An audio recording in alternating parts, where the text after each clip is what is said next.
Volatile liquids under just like petrol. What are volatile liquids? A solution of volatile liquids. The partial vapor pressure of the partial vapor pressure of each component. The partial vapor pressure of each component of the solution. The partial vapor pressure of each component of the solution is directly proportional to mole fraction. Mole fraction is directly proportional to its mole fraction. Is directly proportional to its mole fraction present in solution.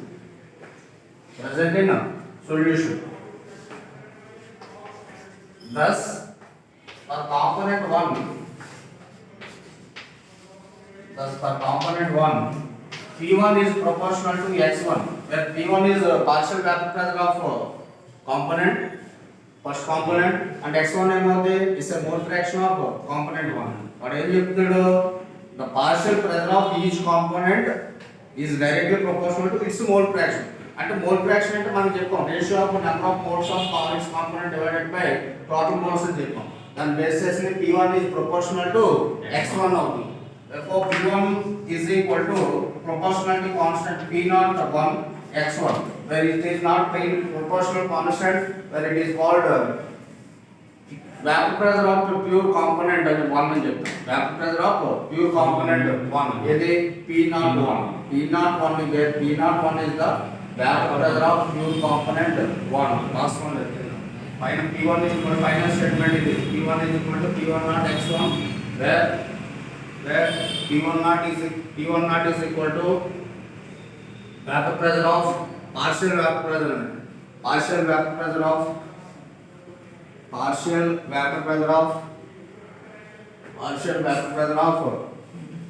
component 1, pure component 1. Partial vapor pressure of pure component 1. Okay. For component 2, next continuation. For component 2, P2 is equal to P2 not X2. P2 is equal to P2 not X2. And similarly the above చెప్తాను పైదాన్ వల్ల. Next వచ్చిన తర్వాత according to Dalton law of partial pressures. Dalton law of partial pressures. P dot is equal to P1 plus P2. According to Dalton law of partial pressure. Approach to states of matter. First step. P dot is equal to sum of the partial pressure of all components present in the gaseous mixture అని చెప్పాడు. అంటే ఒక వాయు మిశ్రమంలో ఉన్న వాయువు యొక్క partial పీడనం మొత్తమే ఆ వాయువు యొక్క పీడనం అవుతుందని చెప్తాం. మొత్తం పీడనం అవుతుంది. కాబట్టి P2 is equal to P1 plus P2. Now substituting the values of P1 P2 in this equation, P2 is equal to P1 and P1 naught X1 plus P2 naught X2. Therefore P2 is equal to, already you know that X1 plus X2 is equal to 1. Already knowing that X1 plus X2 is equal to 1. Therefore X1 is equal to 1 minus X2. Now substitute this value in this equation. P dot is equal to P1 naught 1 minus X2 plus P2 naught X2. Therefore P1 naught X2 or P1 naught minus P1 naught X2 plus P2 naught X2. Therefore P1 naught plus P2 naught plus P2 naught minus P1 naught X2 common తీసుకో అంతే కదా. ఇది P dot X2 common తీసుకో ఇదేనా X2 ఇప్పుడు X2 common దీంట్లో ఇక్కడ ఈ రెండిట్లో X2 కామన్ తీసుకో. పాజిటివ్ కాబట్టి ఇది ముందు రాస్తాం P2 నాట్, ఇది మైనస్ కాబట్టి ఇది P1 నాట్ వచ్చింది X2 కామన్, ఇదేమో P1. ఫైనల్ ఓకేనా నోట్ చేయండి properties sir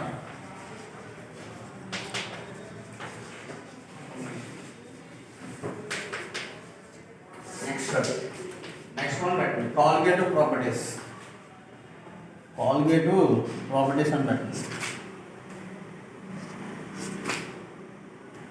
colligative properties ideal solutions non ideal solutions తర్వాత చెప్తాను కాలిగేటివ్ ప్రాపర్టీస్ అంటే కాలిగేటివ్ ప్రాపర్టీస్ అంటే ఏం చెప్తారంటే యాక్చువల్గా ఏమన్నా ఒకసారి ప్రాపర్టీస్ అనేవి ఇక్కడ మనం ఏ గురించి మాట్లాడాలి సొల్యూషన్స్ గురించి మాట్లాడాలి ఈ సొల్యూషన్స్ ఏముంటాయి సొల్యూట్ సాల్వెంట్ యాక్చువల్గా ఆ సొల్యూషన్ యొక్క నేచర్ దేని మీద డిపెండ్ అవుతుంది depending on the nature of the solute ఆ ప్రాపర్టీ అన్నది ఇప్పుడు ఫర్ ఎగ్జాంపుల్ సాల్ట్ వాటర్ తీసుకున్నప్పుడు టేస్ట్ ఎలా ఉంటుంది సాల్ట్ అదే షుగర్ సొల్యూషన్ తీసుకున్నప్పుడు దాని టేస్ట్ ఎలా ఉంటుంది స్వీట్నెస్ ఉంటుంది ఇప్పుడు స్వీట్నెస్ రెండు సొల్యూషన్స్ స్వీట్నెస్ సాల్ట్నెస్ అనేది దేని మీద డిపెండ్ ఉంది నేచర్ ఆఫ్ ది సొల్యూటే కదా అక్కడ ఏమో సాల్ట్ మీద ఉప్పు మీద ఆధారపడుతుంది ఇక్కడేమో పంచదార మీద ఆధారపడి దాని యొక్క టేస్ట్ అనేది డిపెండ్ అవుతుంది కానీ ఇక్కడ కొన్ని ప్రాపర్టీస్ ఉంటాయి those properties are depending on the number of solute particles is not depending on the nature of the solute అని చెప్తారు అంటే సొల్యూట్ అంటే ద్రావకం యొక్క స్వభావం మీద ఆధారపడకుండా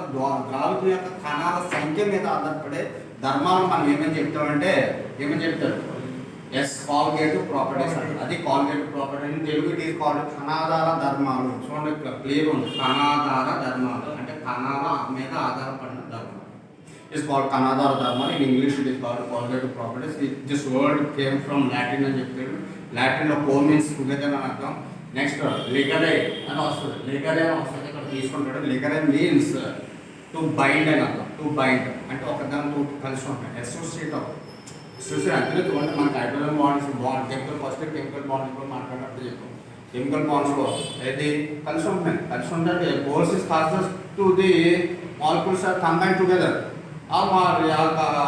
ఎవరైతే కారణం అవుతున్నారో దాన్ని మనం ఏమని చెప్తున్నాం ఆ ఫోర్స్ని బాండ్ బంధమని అప్పుడు టైప్స్ ఆఫ్ బాండ్స్ నేర్చుకున్నాం ఎలిక్ బాండ్ అని నెక్స్ట్ వచ్చినారు కోవలెంట్ బాండ్ అని కోఆర్డినేట్ కోవలెంట్ బాండ్ అని హైడ్రోజన్ బాండింగ్ అని ఇలా మొత్తం అన్నీ వచ్చినాయి కాబట్టి ఈ ప్రాపర్టీస్ మనం ఏమని చెప్తామంటే కాలిగేటివ్ ప్రాపర్టీస్ అంటారు అంటే కాలిగేటివ్ ప్రాపర్టీస్ అంటే డెఫినేషన్ ఏమవచ్చు మనం the properties depending on number of solute particles is not depending on the nature of the solute is called colligative properties అంటారు యాక్చువల్గా colligative properties వచ్చేటప్పటికి దీని mainly it has so many types but mainly we are discussing only 4 types అని చెప్పారు ఆ 4 types లో first one వచ్చేటప్పటికి lowering of vapor pressure VP lowering of vapor pressure అని చెప్పారు అంటే lowering అంటే తగ్గుదల lowering దేంతో తగ్గుదల in vapor pressure of solvent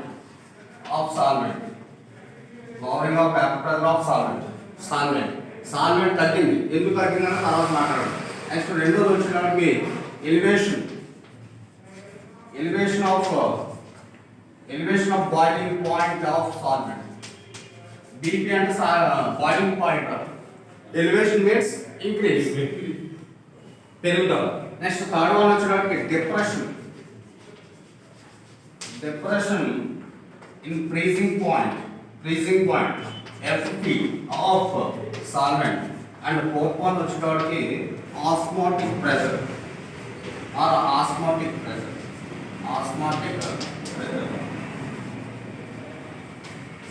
next vapour pressure వచ్చేటప్పటికి దీనేమో lowering అన్నదేమో డెల్టా P అనే దాంట్లో డినోట్ చేస్తాడు దీనేమో temperature boiling point temperature delta P అనే దాంట్లో డినోట్ చేస్తాం దీని వచ్చేటప్పటికేమో డెల్టా DF అనే దాంట్లో డినోట్ చేస్తాడు osmotic pressure is represented with pi అనే సింబల్ జాగ్రత్త సింపుల్ ఏమీ లేదు జాగ్రత్తగా చూడండి lowering of vapor pressure delta P delta అనే సింబల్ దేనికి యూజ్ చేస్తాం it represents the change in either increases or decreases change అంటే మార్పు అనేది పెరగవచ్చు తగ్గవచ్చు మొత్తం మీద డెల్టా యూజ్ చేస్తాం డెల్టాకి అర్థం అది మొత్తం కాబట్టి డెల్టా P అంటే ఇప్పుడు ఎంత తగ్గిందంటే ఎక్కువలో తక్కువ తీసేస్తాం అది తగ్గుదల వస్తుంది అలాగే delta TP D means D stands for boiling point అంటే టీ అనే టెంపరేచర్ లో పోలుస్తాం కాబట్టి టీపీ అని చెప్తాడు సబ్స్క్రిప్ట్ ద్వారా ఇది ఏంటంటే డెల్టా టీఎఫ్ ఎఫ్ అంటే ఏంటి ఫ్రీజింగ్ పాయింట్ ఫ్రీజింగ్ అంటే గడ్డగడుతుంది ఎక్కడ ఫ్రీజ్ అవుతుంది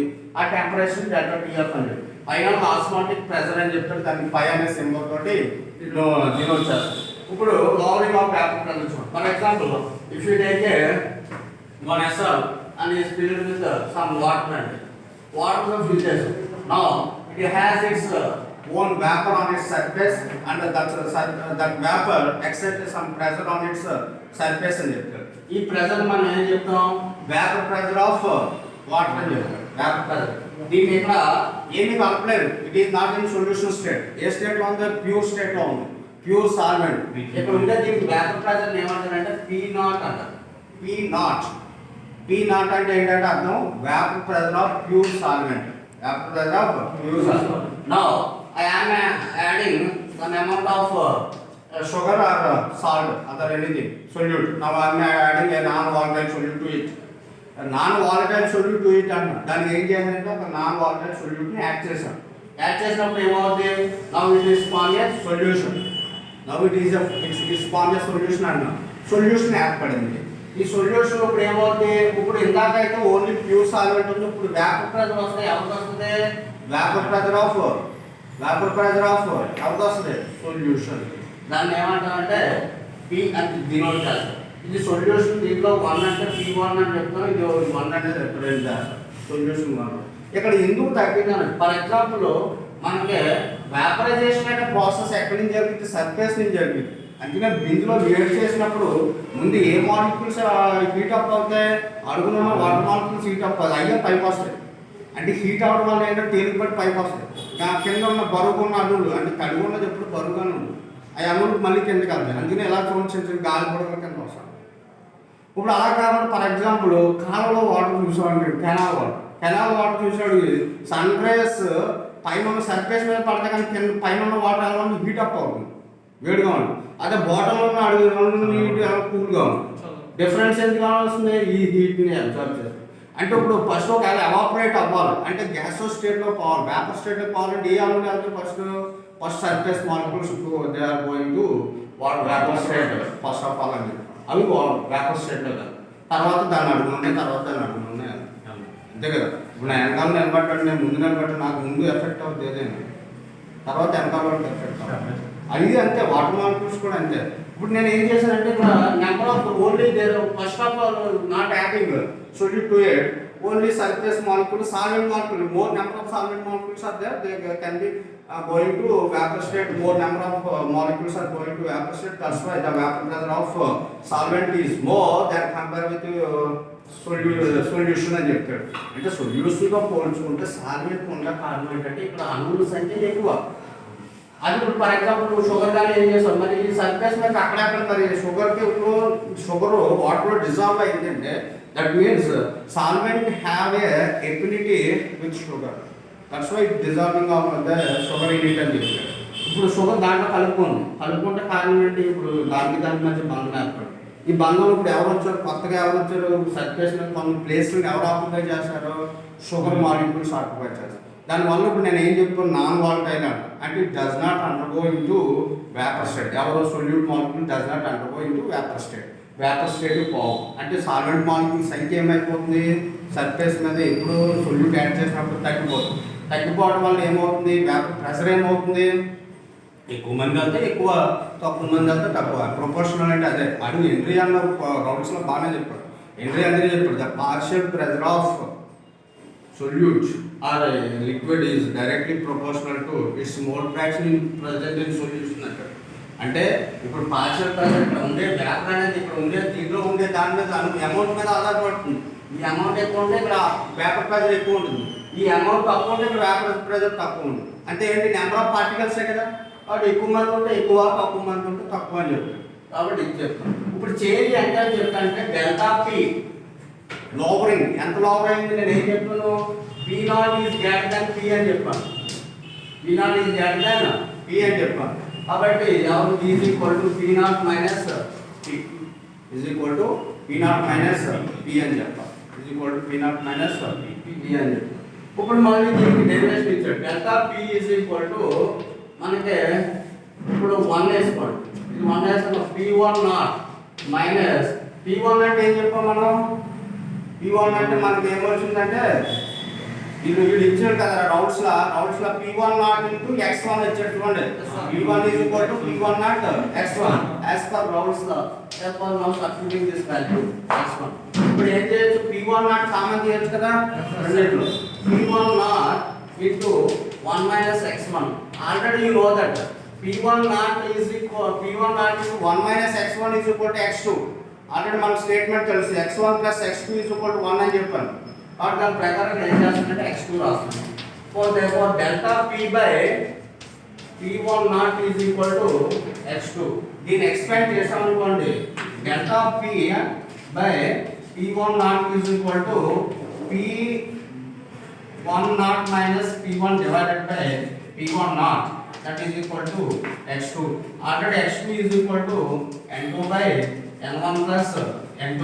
the value of n2 is very small in case of binary solutions, that way we can neglect the value of n2 in denominator in case of this one. ఈ case లో మనం తీసేస్తే ఏమవుతుందంటే delta p divided by p1 naught is equal to p1 naught minus p1 divided by p1 naught, that is equal to n2 by n1. అంటే final ఏం రాయొచ్చు మనం అలాగే అయిపోయిన తర్వాత వచ్చాడు ఆల్రెడీ నువ్వు అర్థం చేస్తుంది. m1 is equal to w1 by m1 and 2 is equal to w2 by m2. now substitute these values in this equation. n1 and n2 values ని substitute చేస్తున్నాను అనుకోండి, p1 naught minus p1 divided by p1 naught is equal to w2 m2 divided by w1 m1. ఇప్పుడు ఇది పైకి వెళ్తుంది. that implies p1 naught minus p1 divided by p1 naught is equal to w2 m2 into m1 by w1. very good. ఇది point. ఓకేనా? Note చేసుకోండి.